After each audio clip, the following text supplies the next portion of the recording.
In this gem session, we'll show how to create a support frame for 3D printing a model that has very thin edges at the connections of components. We're going to start by creating our base geometry. We have a surface here in Rhino. We're going to select it, and I'm going to simply export it to OBJ and get it into gem. So we got our initial mesh created. Can load it in.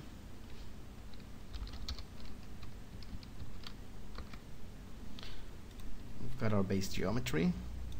We can visualize the direction of this geometry, and I would like to introduce some subdivisions. So I'm going to first start with an initial subdivision. Now I would like to continue to split the cells, but in a random way. So let's assign first an offset for that. So I'm going to use starting offset. Let's weld that and generate our offset.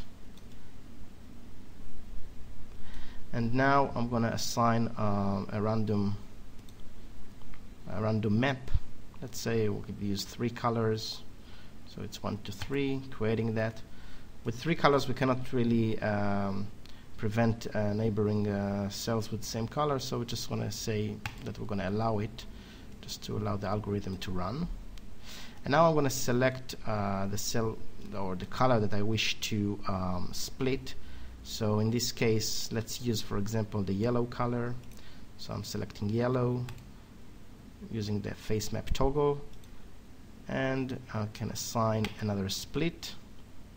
And this is now assigned just for the yellow colors, as you can see here. Now, if I wanted to further explore this geometry, I could continue mapping subdivisions and so on. In this case, I'm just going to load a component. I'm going to use a frame component. And I would like to assign a random. I'm setting it to move on random.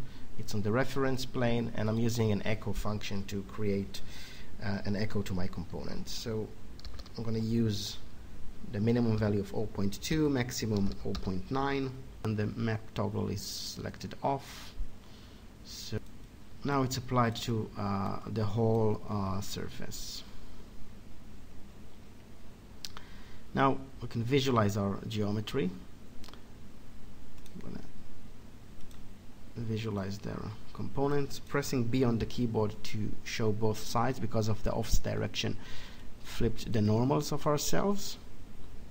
So you can see the result, and if we're happy with the result, we can create a model and try to 3D print it. However, if we explore the geometry, you'll notice that on the joineries between components we have very thin joinery. It's actually a zero in dimension because it actually goes down to an edge, a sharp edge, and this will break when 3D printing.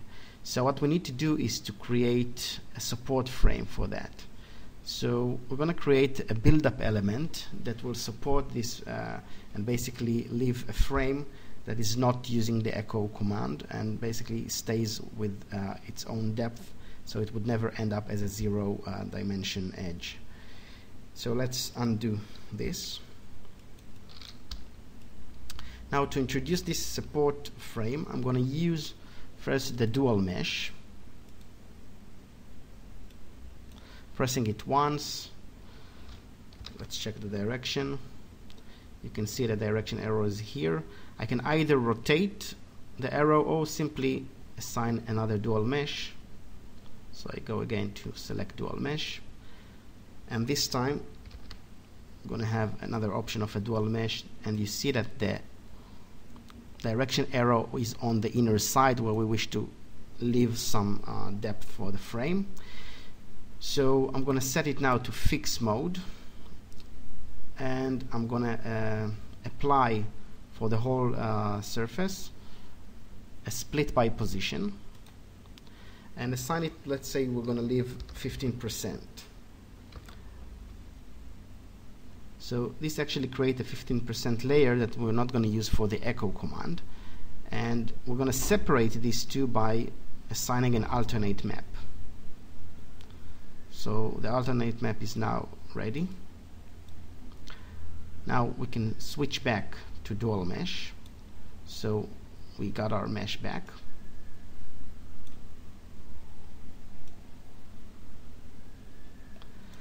And if we observe the result, you're going to see that we have actually two surfaces, a back surface and a front surface.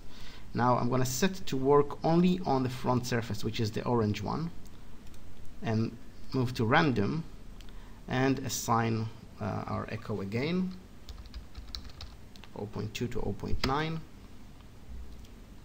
Got our random echo ready, and when we visualize that now, we need to select a component that has, just load a frame, and we can see that. Pressing B on the keyboard again, and you can see the result. This time we have a frame at the back that prevents the zero edges, and this model would not break when we 3D print it. And when we're ready, we can of course always export the result. I'm going to use DXF, and we can bring it to our CAD system and generate an output for 3D printing. We can also consider generating an output directly from GEM.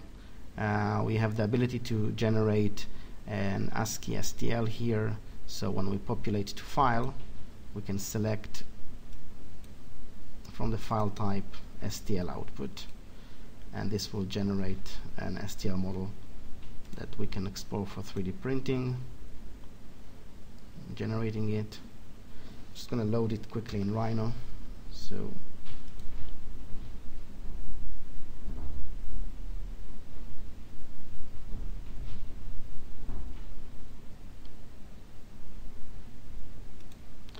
and we can see that.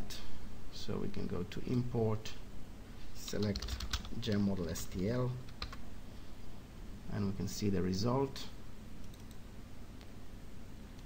If we wish to qualify it, we can just explore the edges and see that it all is ready for print and so on.